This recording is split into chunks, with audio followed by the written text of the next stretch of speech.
সিদ্ধার plantation drive B সেলফিশে আমরা পেয়ে গেছি না আদার দেন আমাদের টলিউডের স্বনামধন্য অভিনেত্রী সৈনী সরকারকে। উনি এটা সাপোর্ট করতে এসেছেন। যেভাবে গরম বাড়ছে, 50 ছুঁয়ে গেছে, এরপরে তো আটকানোই যাবে না কার্বন। কি বলতে চাইবে? কি আর বলবো, মানে আমরাই তো দায়ী। আমরা নিজে কি বলবো, আমরাই তো গাছ কেটেছি যখন চুপ করে থেকেছি।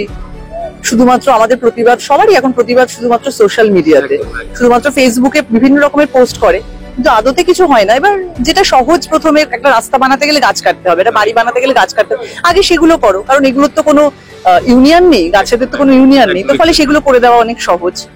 আর যদি তুমি প্রতিবাদ করতে যাও তাহলে তোমার মুখ বুঝিয়ে বন্ধ করে রাখার জন্য যা যা করা উচিত তাই করবে। আমরা সবাই জানি পৃথিবীতে এমন কোনো মানুষ আছে যাকে তুমি দাঁড় করিয়ে বলো যে সে বলবে হ্যাঁ হ্যাঁ গাছ কাটা তো উচিতই। সবাই জানে গাছ কাটা অনুচিত, কি সবাই জানে যে কি কি সুফল আমরা পেতে পারি, গাছ কাটলে কি কি ক্ষতি হতে পারে। তারপরেও যখন করছে তখন তার পিছনে অর্থের একটা বড় লোভ আছে। অর্থের লোভটা এখানে সব থেকে বেশি আগে মানুষ প্রাধান্য পাচ্ছে। হ্যাঁ, প্রাধান্য পাচ্ছে। সব জায়গাতে অর্থ, ক্ষমতা অনেক বেশি প্রাধান্য পায়। যে কোনো জায়গায় শিল্প, প্রকৃতি অনেক পরে আসে, সব জায়গাতে অর্থটা অনেক বেশি আগে আসে। তো তাই জন্য কিছু মানুষ ভুল করেছেন, সেই ভুলগুলোকে আমরা কোনোদিনও সংশোধন করার চেষ্টা করিনি। আমরা কোনোদিনও পাঠ্য বইতে বাচ্চাদেরকে ছোটবেলা থেকে শেখাইনি, আমরা নিজেরাও শিখিনি যে কিভাবে প্লাস্টিক বন্ধ করতে হয়, কি মানে প্রকৃতিকে সংরক্ষণ করতে হলে, দেশকে ভালো রাখতে গেলে আমরা শুধু জানি যে দেশের নামে আমরা শুধু বড় বড় কথা বলতে পারি, দেশ আমার, দেশকে সুন্দর রাখতে হবে। যত মন্দির মসজিদ হয়, যত গির্জা হয়, তত তো গাছ লাগানো হয় না। সিদ্ধা নিয়ে আসছে মিয়াওয়াকি অ্যাফরেস্টেশন প্রসেসকে, সেটাকে ইমপ্লিমেন্ট করা হবে, কি বলবে? এটা জাপানি পদ্ধতি। আমি শুনছিলাম এটা, আমি পুরোপুরি প্রসেসটা সম্পর্কে জানি না, কিন্তু আমি শুনলাম একটু। তো একটা কিছু মানুষ যখন গাছ লাগাচ্ছে এই মরুভূমির মধ্যেও, তখন তো তাদের অবশ্যই সাধুবাদ জানাতে হয়, তাদের প্রশংসা করতে হয়।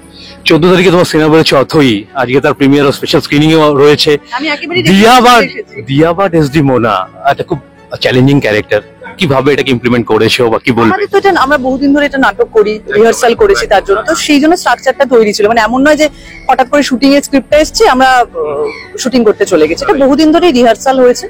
তাহলে রিহার্সালটার জন্য আমাদের স্ট্রাকচার প্রত্যেকেরই এটা তৈরি ছিল চরিত্রে। আর অন্যদার এটা ডিরেক্টরিয়াল ডেবিউ, কি বলবে?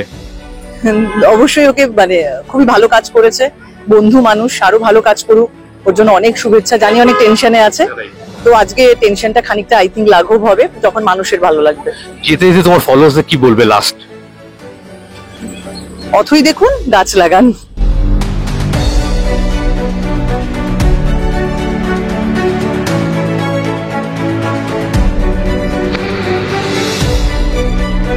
Exclusive jewelry collection DTC London द्वारा best showroom award winner RR Agarwal jewellers, Kolkata Jaipur के बाद अब रौरकेला में भी RR अग्रवाल ज्वेलर्स, रिश्ता भरोसे का। 24/7 ताजा समाचार के सभी दर्शकों को साधना सरगम का नमस्कार। 24/7 ताजा समाचार के আমার তরফ থেকে অল দ্য বেস্ট।